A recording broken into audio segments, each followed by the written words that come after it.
Hello everybody, welcome back to our YouTube channel. Today in this video I am talking about Opendoor technology stock. In this video we talk about stock pros and cons and technical analysis and latest news about it. Stock is trading at 3.84 US dollar with 0.26% negative in a day.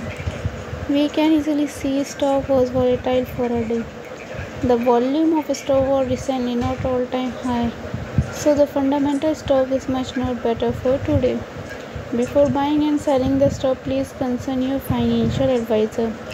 Today's video is done. Thanks for watching. Please subscribe my YouTube channel and like my video and also comment all related queries.